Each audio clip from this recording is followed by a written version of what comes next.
back, beer enthusiasts.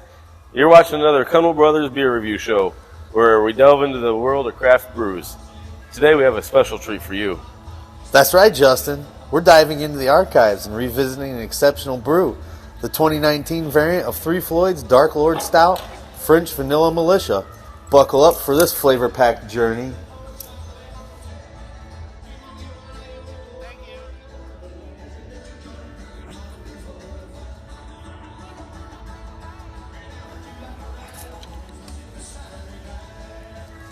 Let's kick things off by discussing the appearance of this vintage variant. Pour reveals a mesmerizing ebony elixir that captures your attention immediately. The head's dark tan, delicious, luscious, and inviting. Absolutely, Justin. Now let's move on to the aroma. Oh boy, the moment you bring the glass to your nose, it's like stepping into a French bakery. The intoxicating scent of vanilla fills the air, teasing your senses. Couldn't have said it better, Jason. Now let's savor the taste. Cheers.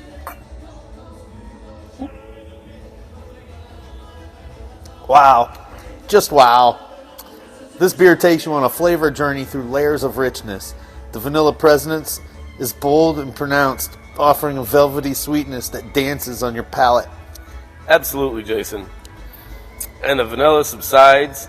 You start to uncover hints of dark chocolate, roasted malts, adding the complexity and depth to this brew. It's a symphony of flavors to keep you coming back for more. Precisely, Justin. Now let's talk about that mouthfeel. This stout has a luxurious, full-bodied texture that envelops your taste buds. With each sip, it's a decadent treat for the senses. Indeed, Jason. As the beer warms up, the vanilla becomes more pronounced, intensifying the indulgent. It's like liquid dessert in your glass. Absolutely heavenly, Justin. Now let's not forget about the finish. The aftertaste is a delightful combination of sweetness and a subtle hint of bitterness, leaving you with a satisfying conclusion with each sip. Couldn't agree more, Jason. This 2019 variant of Three Floyd's Dark Lord French Vanilla Militia is a testament to the craftsmanship and the end of this brewery. It's a true gem of the Dark Lord Stout lineup. Indeed, Justin. This beer showcases the aging potential of Dark Lord variants and how they evolve over time, offering a unique and memorable drinking experience. Well said, Jason. And that brings us to the end of our review. Hopefully you enjoyed this journey into the past with us. Remember to keep exploring, keep tasting, and keep discovering the wonders of craft beers. Cheers. Cheers. Outro music played. Fade out. So lately we've been seeing AI a lot lately. It's probably been in the news. You've probably seen it. We just asked AI to write Cunwell Bros a script about French Vanilla Militia. I think it was pretty good. I think the damn robot tried this stuff. It's not, I mean, I might have mentioned the maltiness of it, you know. Oh, definitely. A little bit of the barreling. Yeah, and I don't get a whole lot of French bakery out of it. No. But they have everything else they said about it. The layers. I like the layers of richness. Like, it's true. You know, I almost had to stop because right here at the beginning it said I had to say that the head is dark and tan and luscious. This has no head. Right? It's no just head. I'm like, the head. It's so not there. Oh. So AI is pretty neat. You know, you can literally tell it to write you a script, write you a term paper, write anything for you, and you tell it how to write it and what pretext. You know, and it just comes up with some of the craziest stuff. Right, but AI is just some new computer crap. The old stuff in this room that we're here to talk about today is this 2019, correct? 2019? 2019. French Vanilla Militia Dark Lord variant. We were at Dark Lord that day. Mm-hmm. We were definitely at Dark Lord that day. And we enjoyed it. We got to taste a lot of beers that Dark Lord. That's kind of the cool thing about it, though, isn't it? You know, you get to go and meet a lot of different people from all over the world, and they bring their stuff and what they think is like the most awesome beer. It might be what you think is, it might be amazing. You might be like, oh, how can I get my hands on it? You know what I mean? You ask them to like making new pen pals because you want somebody to ship you some of that shit. You know what I mean? And a perfect example of this is we brought some Lagunitas to our first Dark Lord. Like, we were proud. We brought, and it wasn't just any Lagunitas. I think it was a Willitize, wasn't it? No, it was, we may have had a Willitize, but no, it was Waldo's Special Ale. So back in 2015 or so, 16, we went to our first Dark Lord. Waldo's was a little more difficult to find. You can find yourself a 4-pack if you were lucky, or 6-pack. I think they came in back then. And if you've never had a Waldo's, they come out around 420 every year. It's a whole like skunky, dank beer, and there's a whole story about the wall. It's a Lagunitas, like once a year. Excuse me, once a year. Once a year beers. Yep. It's that's what's one of the coolest things about it, isn't it? It's kind of different. It is why we brought it to Dark Lord Day. Yeah. The first person we busted it out to, and everybody's all polite and all about sharing. The dude was like, "Oh no, thanks." He goes, "You should just pour that crap out." I forget what he even called it, because Lagunitas, I think, is owned by somebody now. I don't think they're even. It's probably Anheuser-Busch or something. I think he was I think he was like, "Don't take that Budweiser away from me." Well, we didn't pour him any. That was fine. Oh, we enjoyed the hell out of it. I don't know. And he probably shared something delicious with us. Mm-hmm.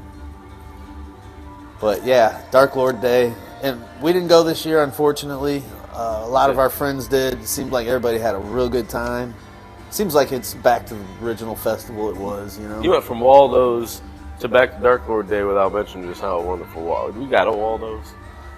Yeah, they change every year. We drank them all. We bought 10 cases too. We drank them all. That is a thick, dank, like 10% IPA that you'll be telling people about it. It's good. It is really, really good. It is. Except for, like I said, sometimes it's different. Every year. Once or two years I've had it, I wasn't as impressed. Yep, definitely. I didn't even buy more than a 6-pack. Most of the time that I've ever had it, I've been like, nectar of the gods. This is wonderful. I love it. It's great. Yep. Amazing taste. Yeah. Like the year it broke their purifiers, or their, whatever it's called, their filters. It broke the filter on the machine. It was so thick. Because it's like a triple. It might as well even be a quad IPA. One year, we went to the Blue Chip Brew Fest. It was the first year we had discovered Waldo's, and you can have as much as you want. And we went to there a little early, and we won a little bit of money.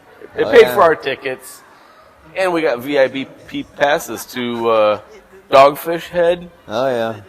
By the end of the thing, we went back to Dogfish Head for a second time as they were cleaning up after the Brewfest. So we were kind of hammered before we went to the Brewfest because of the Dogfish Head VIP thing we went to first. So then imagine us after going to the Brewfest, after going to the VIP, going back to the VIP.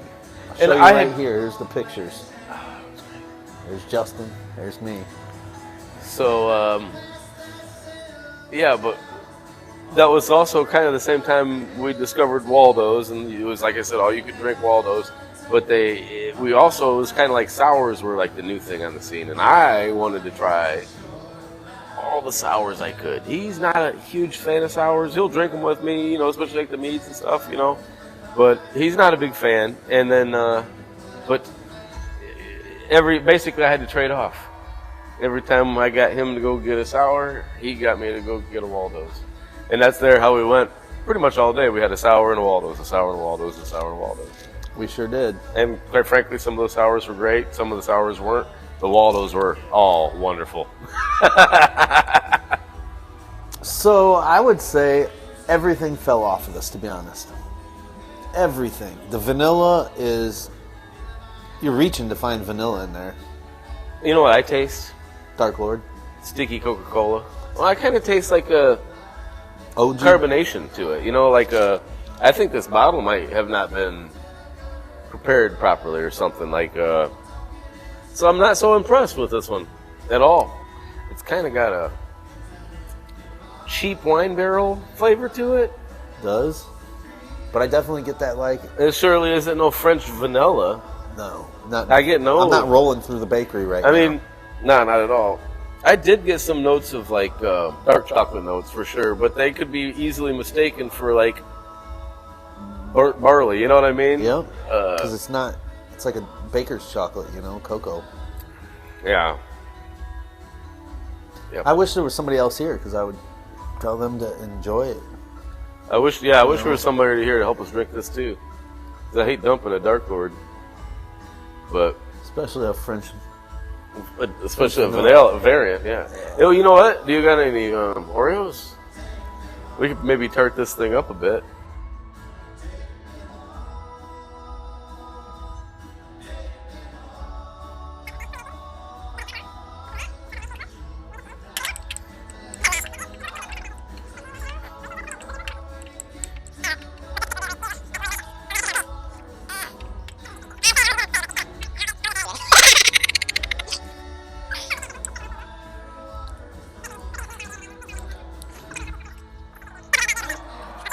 No, shake it up. Oh, 9-day difference. Wow. that does make it so much better. That is definitely the perfect milkshake. Yeah. Cuddle Brothers out.